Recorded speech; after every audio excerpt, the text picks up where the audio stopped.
everyone. Welcome to AMC Movie Talk for movie fans. I'm your host, Ashley Mova, and this is the daily show where we give you all of the latest news from the world of movies, plus a little bit of insight into what it all means. Joining us, as always, is AMC Movie News Editor-in-Chief, John Campea. Well, greetings and salutations, everybody. Welcome to the best damn movie-related show on planet Earth, coming to you live from right here at the Stream.TV studios here in Hollywood, California. It's our Oscar wrap-up day. Lots to talk about today. Also here, writer-director John Schnepp. Yeah, I saw about, 30 minutes of the Oscars. Still bored. And also here, AMC's Christian Harloff. And I'm still waiting for that Neil Patrick Harris bit to pay off at the end. Well, the biggest night on the film industry's calendar came last night as the annual Academy Awards were presented in Hollywood. Birdman was the big winner of the evening, taking the major categories of Best Picture, Best Director, Best Original Screenplay, and Best Cinematography. Theory of Everything's Eddie Redmayne took Best Actor. Still Alice's Julianne Moore won Best Actress. J.K. Simmons won Best Supporting Actor for his role in Whiplash, while Boyhood's Patricia Arquette took Best Supporting Actress. Two significant upsets saw Imitation Game win for Best Adapted Screenplay and Big Hero 6 for Best Animated Film. John, your thoughts on the Oscars last night?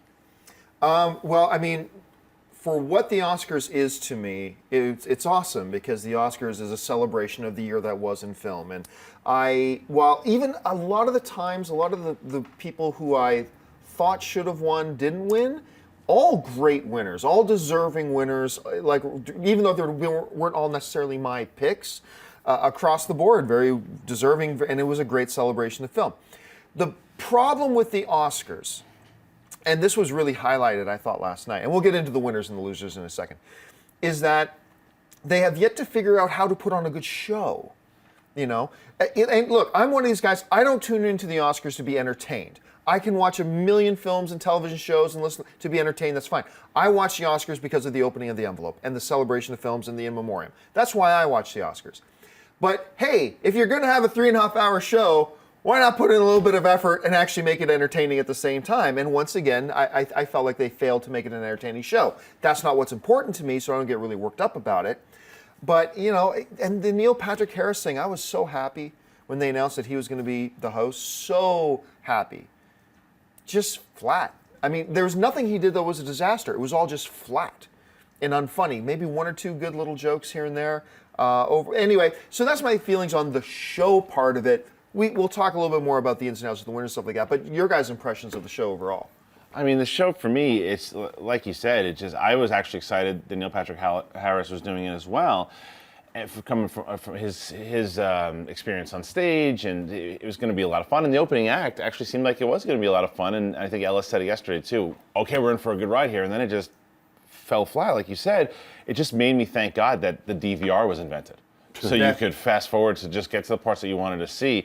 The overall show just didn't work, and I thought there were certain things, and there are ways to cut time, because like what they're doing in baseball, they're trying to find ways to make the game go faster. Yeah. Find a way to make this show go faster, and whether it's you're cutting some time from the president of the Academy, that's just for the audience there. Whether it's if you find that a joke is not going well, like that joke that he kept going back to the box thing, cut it. You know, have your writers in the back go, this isn't working. Let's cut it down. Let's trim it down. Just get to it. Spend more time on the winners. There wasn't much time spent for Best Picture, and they're rushing people off the stage that we want to see and spending time on silly jokes that aren't working. That's the show part of it. And I thought that the musical acts, and I know that you're not a big fan of having the musical numbers in the show, but I thought they were the breath of fresh air of the show last night. And when everyone was falling asleep, Lady Gaga comes out and crushes it. Who would have thought she was going to... I mean, for me, she shows up and I'm cracking jokes. Oh, she looks like a villain in Snowpiercer 2. And I'm like, oh, I can't wait for this to be a disaster. And I shut my mouth from the second she opened her mouth. She stole the show last night. Her second syllable, the hill. As soon as she hit the hills, everyone in the room was just like, hell? wow. Like, she crushed it. So I thought that the music actually helped the show last night. That part of the show worked for me. Someone online mentioned Hugh Jackman, and I was like, yeah, why don't they bring him back? Mm-hmm. I mean, because he's a really a very fun entertainer, and there's nothing wrong with Neil Patrick Harris. I just think he was off. All of his energy was off, the timing was off. Like, literally, I came in at the last 30 minutes, not kidding, and was equally probably just as bored as you guys, but you had to endure a full 3 extra hours of it than I did. So the pageantry of the Oscars is something that you watch for, oh, who's wearing what and the stars and this and that. But I think they've got to figure out a better way for a delivery system of, hey, here's the awards, let the people talk. That's why we're watching it. And then figure out some fun things for us to see while in between that, Yeah, and look, and you're right. Just to mention the music thing again, I'm not a fan of the Oscars taking up a lot of time with music. Here's an interesting little factoid: the Best Actress category last night at the Oscars, clearly one of the major awards, right, had 3 minutes and 20 seconds dedicated to it of screen time. Best Actress. Best Song from a Movie had over 14 minutes of screen time. This is a simple issue of give more time to what's important. Okay, I mean, it's just that simple. The Lady Gaga number was probably the highlight of the whole show. It really was. And when I found out it was a part of celebrating the anniversary of one of the most celebrated films of all time, then I kind of went, okay, because if you follow me on Twitter, at first I was like, why are they having Lady Gaga come out to sing a song just about some random old movie, although an all-time classic? Then somebody reminded me that it was actually celebrating the 50th anniversary, and I'm like, okay. And then even she just Julie blew us Andrews away. came out. Yeah, Julie Andrews came out, and it was very special. That was celebrating film, But yeah, once it comes down to, hey, Best Director got 2 minutes and 58 seconds of screen time at the Oscars. Best Song got 14 plus minutes of screen dedication. They got to find ways to pare it down. They've got to find ways to pare it down and get to the stuff that we want to see. Well, they should turn it into like an actual show, meaning like, have like a script with a character like that someone's playing with. Neil Patrick Harris plays someone in the beginning, has like a theme that goes throughout it, and like it's an actual show, and you're entertaining. You throw a musical number in there where maybe he pops in and he's singing with. I think Robin Williams did that back in the day when he was singing with everyone in the back. Death of an Oscars salesman. But whatever it is, they're getting these actors and they're getting comedians to do it. Like play into the movies, play into the themes of it, and make it a show instead of just trying bad jokes. And then he's making fun of the people, the seat fillers, embarrassing them. They were grasping at straws on how to fill time, and that's Steve why Carell saved that one spot with one line. Carell saved that bit. Absolutely, and I think that the reason, as far as the music, why they have that in there and why there's so much time, because if you take out all those out of there, it is a complete dud. It wakes people up, even if they shouldn't be in there. And I agree with you that that's maybe too much time. But for the producers of the show, they're saying we need to wake people up. Play another song, because that's what's going to happen. What about this? What about a 5 to 6 minute medley of here are the nominees for Best Song this year, and they each perform like 1 minute and 30 seconds of their song, and you get like 6 minutes instead of it taking up like 14 or 15 minutes. That could be a way to do it too. But Christian nailed it, because you spread that out. That's like that, what, waking people up from their Crystal sleeping. made a show out of it. Right, it's true. When Billy Crystal would host it, he made a show out of it. It needs to be a show. It needs to be something you tune in to watch it. Like, oh, what are they going to do this year? It's going to be crazy. It's not just like trying to find a host that's not going to bore people to tears. So that's what it is. Well, let's actually talk about some of the winners. Yeah. Let's talk about the important stuff about the Oscars. The film I hoped was going to win, Birdman, took Best Picture. I was starting to wonder if because earlier in the day, I started watching some of these shows, and some of these TV shows are saying now the odds-on favorite in Vegas is actually Boyhood to win. I'm like, Boyhood wasn't in my top 3, although I was happy it was nominated. It wasn't in my top 3. I'm like, oh, come on, Birdman. But then once the dominoes started to fall, Birdman won for cinematography, then Birdman won for screenplay, and then Birdman won for director. And then say, okay, this is clear which way it was going. I was really happy, so I was thrilled with that. I was disappointed that Eddie Redmayne won, although I'm not outrageously disappointed that he won over Michael Keaton, because he was my number 2 pick. So if he's my number 2 pick, I can't really complain that he ended up winning. I would have preferred to have seen Michael Keaton win that award. I thought his performance in Birdman, not quite as good as from There Will Be Blood. Daniel Day-Lewis's performance in There Will Be Blood. But I actually thought it was one of the top 5 male lead performances we've seen in the last 5 years. Yeah. I thought it was really solid. Julianne Moore, no-brainer. Patricia Arquette was a no-brainer. J.K. Simmons, no-brainer. But say, look, how cool is it that J.K. Simmons is now an Academy Award winner? I think that's awesome. Some great speeches last night. I keep forgetting the gentleman's name, but the writer for The Imitation Game. Graham Moore? Yeah, Moore. I thought which Ray put on the picture here, just probably the most important speech of the night. I thought his speech was incredible. J.K. Simmons' speech was fantastic. Alejandro's speech was fantastic. Patricia Arquette. Patricia Arquette's speech was really good. just really some really great moments on stage. And what stood out to you guys about last night? I was gonna say, just thinking about the way Birdman kind of dominated, yet every single other picture got a little flavor. Whiplash, Boyhood, Theory of Budapest Everything. Hotel, Theory of Yeah, Everything. every single one of those films, somebody won something for it. Yet overwhelmingly, Birdman was the winner. It won for a lot of the technical aspects, as well as cinematography, as well as directing and writing, and Best Picture. So that's everything. So in a sense, we were talking about this yesterday, Michael Keaton did win because he is Birdman. It's an ensemble piece, so everyone in the film, all the actors kind of won in general when it wins Best Picture. And that point that Schnepp just made, it really shows the conversation we had before the Oscars yesterday. This was one of the tightest in all of the categories, the races. I mean, there were so many times beforehand, like normally in the big categories, when you're filling out those pools, you can say, okay, that's pretty, I guess 5 or 6 of them you know are going to, who's going to win. You just know. There were so many around the horn last night. You're like, I don't know if that one's gonna hit. I mean, even Big Hero 6 winning was like, that was a big surprise. Yeah, I know a lot of people wanted that one to win, but everyone thought once Lego was knocked out, it was. And especially once How to Train Your Dragon 2 won the Annie Award for Best Animated Film, a lot of people thought, well, that's a foregone conclusion. How to Train Your Dragon 2 is going to win the Oscar. Right, and I agree with you. I thought some of the speeches were really great last night, and Patricia Arquette's, I mean, got to be a career highlight that when you're giving that powerful speech that you have Meryl Streep get out of her seat and go like that. Like, I mean, that's got to be a career highlight, right? And so that was a big speech. J.K. Simmons, like you said, and I think that for me, Eddie Redmayne winning, if you compare the two of them, who I like more as an actor or celebrity, it's Michael Keaton. He was a stand-up comic at the Comedy Store, which is where I grew as a comedian, and I've loved him forever. I just thought Eddie Redmayne did something, had maybe the career performance he's ever going to have. I've seen that movie twice, and the way he transforms, it's not just because he's playing a guy with, I know everyone kind of makes the joke, oh, he's just because he played a guy with a disease, he played a guy with a disability, that's why they gave it to him.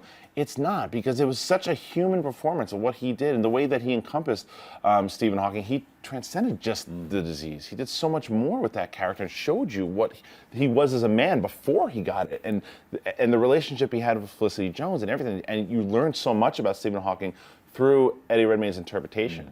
And that's why I just thought that Michael Keaton was amazing, incredible. And if he would have won, I wouldn't have complained about it. But I just thought Eddie Redmayne this year deserved it. That is the tip of the hat for the Academy to be like, look, Birdman's sweeping everything. We got to give it up a little bit. Otherwise, it's just like, why are we watching this show? Birdman won everything. And it's not a big surprise because at the SAG Awards, Eddie Redmayne also got Best Actor at the SAG Awards, but the Best Ensemble, which is kind of like their top award, went to Birdman. Yeah. Interesting enough, though, out of all the major awards that Birdman won, shut out in the acting categories. So that was interesting. But you're right, it was a really nice diversity. Couple of quick things, though.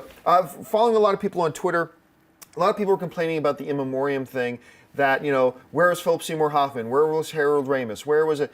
9 out of 10, though, we were just talking about this before, those were all actually people that were covered in last year's in memoriam. The only kind of question mark that went up was with Joan Rivers. And actually, we were sitting watching it live, and somebody in our group said, oh, Joan Rivers will probably be the last one. And I said, I don't think they're going to have Joan Rivers in this. She's not really known as a movie personality. She was in a couple of movies, but she wasn't a movie personality. Because I think they honored her at the Emmys. If I'm not, somebody told me they honored her at the Emmys. I'm not really sure, which would have been more appropriate. And they didn't have. So some people are saying that Joan Rivers should have been in there.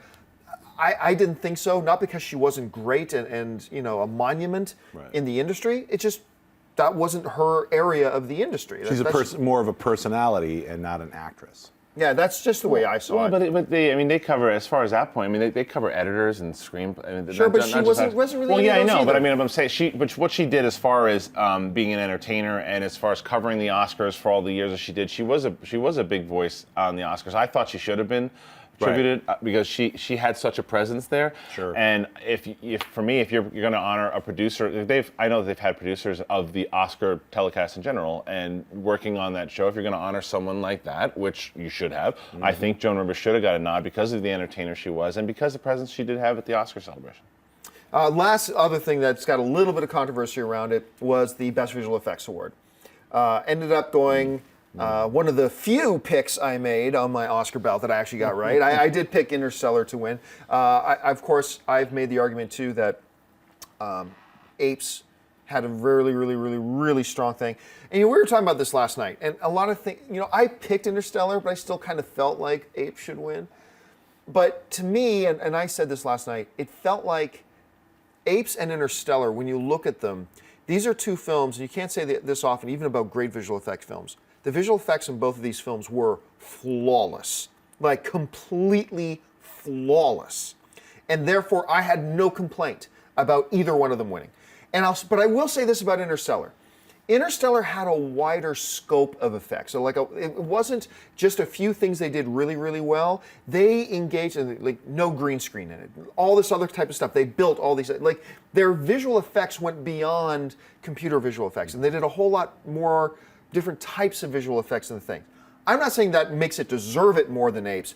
I just think that played into it when a lot of these people were looking at the award and how to dole it out. But I had no complaints either way. I know you felt pretty strongly about Apes needing to win it. Your thoughts on Interstellar getting it? Well, it's funny because when we did our Oscar predictions for AMC, I said Interstellar was going to win. And it was actually Schnepp and Dennis that started making me think about, and Schnepp had said it too, is that the really good visual effects are the ones that make you forget they're even there. And granted, Interstellar absolutely does that. But you're watching real apes for 2 hours and 15 minutes. You're watching real apes, and they're talking. And you're like, wait, and they didn't use a lot of green screen in that movie. They used some, but they shot in the forest. It was the first time really that Performance Capture did that. They were furthering the technology. They were furthering the effects. And what they have done, and we talked about this last night, was that considering that you are even talking about Andy Serkis being nominated, some people say, oh, he was snubbed. Some people said, hey, he's not ready yet. But you're talking about him. You're talking about a character in Performance Capture because of this technology is so strong and has come such a long way. I just think that it just furthered the game and it should have been recognized. But Interstellar was an accomplishment all in itself. So I can't really complain about it too much, but I was bummed. Well, I mean, it was nominated, so it was recognized. I mean, I'm recognized as far as them. Sure. To me, it's just saying the Academy giving it to them is the Academy saying, "Oh, we understand this now." I think the Academy picking Interstellar is simply impact. Like we were saying, effects being invisible is the true best special effect that you can't see out the edge of something or it looks fake or whatnot, which Dawn did amazingly well. You couldn't tell that these creatures weren't real, and at one time there were dudes with a bunch of dots on them with a weird, stuff. They replaced all that. But to me, Interstellar, I think why it won, though I would have picked Apes, but why I think the Academy went with Interstellar is because of the impact that Interstellar had visually. Granted, the story fell apart at the end, and there's weaknesses, the piano and all that stuff, but the impact that Christopher Nolan's vision, his ability to make you feel like you're in outer space in a different way that 2001 did. Like a lot of people were using comparisons to 2001. They're there as a tip of the hat, as a nod that Nolan did as another auteur to another. I think, but his interpretation of being in outer space was scary. Was like, oh my God, when McConaughey launched out by himself and he's just floating and there's that weird ice stuff hitting him. That's something I'd never seen before, an interpretation of being in outer space that was refreshingly new and different. So I think that impact and using without using green screen, making the actors be part of that, all this, as much as being live, shooting live as possible. I think that's why that it tipped the scales, I think, as opposed to the apes, flawless, the special effects flawless, but emotionally Interstellar wins visually. Well, there are about a million different topics we could cover talking about the Oscars, and we can certainly go on all day, but we have other things to get to. So what is next? The weekend box office numbers are in, and it's another #1 spot for 50 Shades of Grey. The film made $21 million at the box office, dropping almost 73% from last week, but still strong enough to hold the top spot. In second was Kingsman: The Secret Service, making $17.5 million. In third, SpongeBob took in an additional $15.5 million, while fourth spot went to the new Kevin Costner movie, McFarland USA, making $11.3 million. Rounding out the top five was the new comedy The Duff with $11 million. Christian, what stood out to you about the weekend box office numbers? Hot Tub Time Machine 2 having not even in the top 5. Did it come out? Yeah. Oh, yeah? It made $5.6 million or something. 5.6, 5.7. It came in number 7. I mean, that to me, a sequel and a comedy that, like I said, I didn't love the first one, but a lot of people did. no one went to support it at all. I can't believe that. I mean, granted, it's an R-rated time travel movie, but I thought it would at least make 10. 50 Shades of Grey with a 70% drop off is a bit shocking to me. The word of mouth, and it looks like everyone who wanted to see it saw it the first week, but even the hardcore audience didn't, no pun intended, didn't go back to see it again. And then I love that Kingsman stuck in number 2. That is how word of mouth is absolutely helping that. Only about a 50% drop or whatever it was. So I'm very happy to see that it's making that it's catching what 70 million so far. 70, 80 million. Oh, something like that. Yeah. Something like that. So those are the ones that stood out to me. Yeah, Hot Tub Time Machine. You know, I loved the first Hot Tub Time Machine. And I gotta say, even though I feel like the second one took a big nosedive in quality, it had at least a dozen big laugh out loud moments for me. So I enjoyed watching it. I knew it wasn't going to do great because, you know, you can't have Rob Corddry as your lead. Right. He's great, but you cannot have him as your lead and expect him to carry the film. I think that hurt it.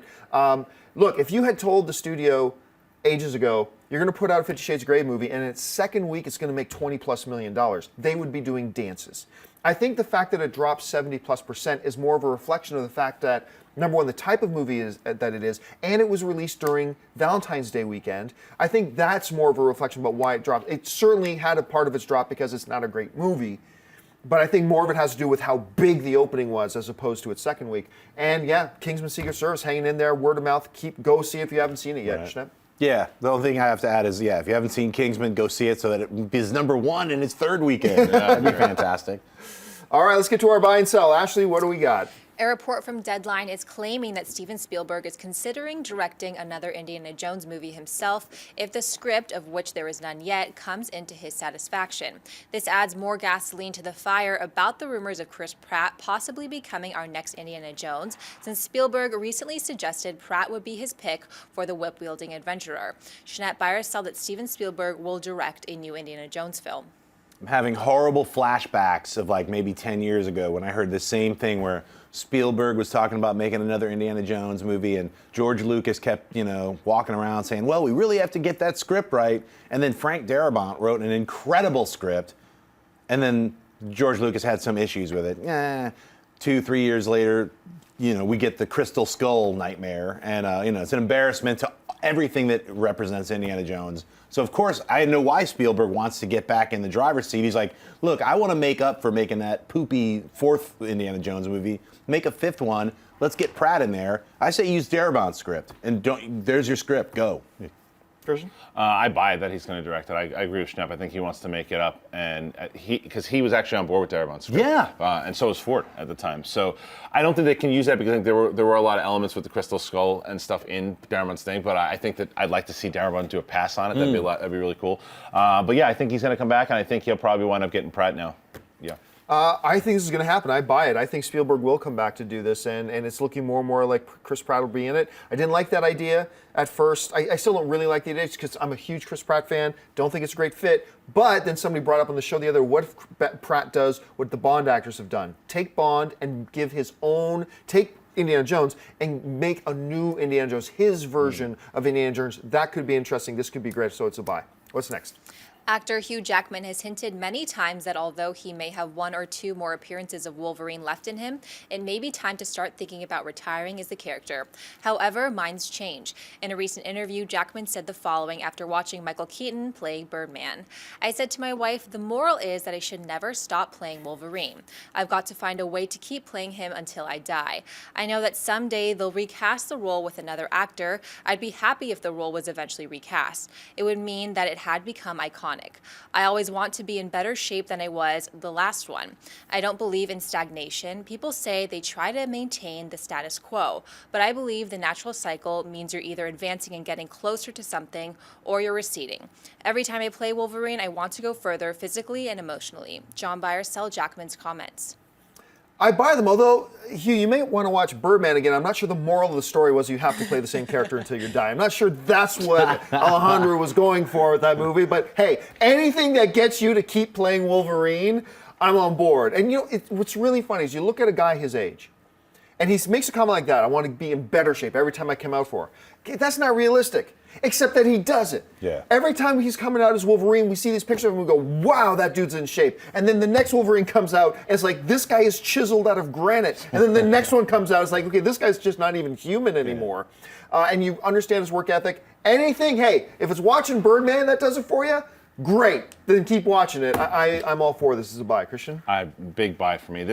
Hugh Jackman's one of those rare actors also who's able to play a character like Wolverine that everyone associates him with. But I just watched Prisoners recently. He was phenomenal in that. Then he does something like, he does Les Mis. He can do all these movies and you don't say, oh, that's Wolverine singing. You'll do it as a joke, but when you're watching the movie, you actually, that's how good of an actor he is. Yeah. So I think his comments with Birdman is basically saying, I want to keep doing, I don't want to just say no to this because I'm past that. I'm done with that, and then I'll be floating around doing nothing. So I liked his comments very much, and I think that he's just one of those guys. He puts the work effort. Every time you see him, he's never going to phone it in. We were just talking about a few actors that have phoned in performances just to take checks. That's not him. No. So big buy. Yeah, I buy it as well. I think Hugh Jackman is an incredible actor, and we're lucky that he's playing Wolverine, and I think he realizes it. Like that's what I think his walk away from Birdman is.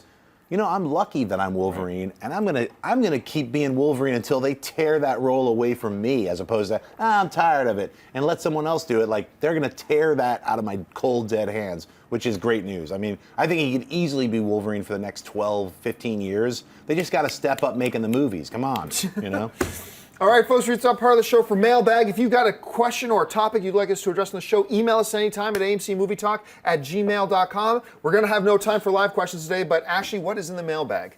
Ann Curtis writes, hello everyone, love the show. Everyone is awesome. Anyway, when people talk about great Oscar hosts, why do they never bring up Hugh Jackman? Hugh Jackman is hands down my favorite Oscar host, and the Oscars actually weren't boring that year. I just don't understand why people don't appreciate him as an Oscar host. Do people not remember that he was an Oscar host, or is it something else? I'd love to hear your thoughts on this. Thanks. Yeah, I don't think Hugh Jackman was one of the great Oscar hosts, but I thought he was a very good Oscar host. And he's the trifecta. He can sing, he can dance, he can do it all, and there's him with Neil Patrick Harris, as a matter of fact. He is Hollywood A-list. He is all the right things. Now, I've got a number of guys I'd like to see host the Oscars before him.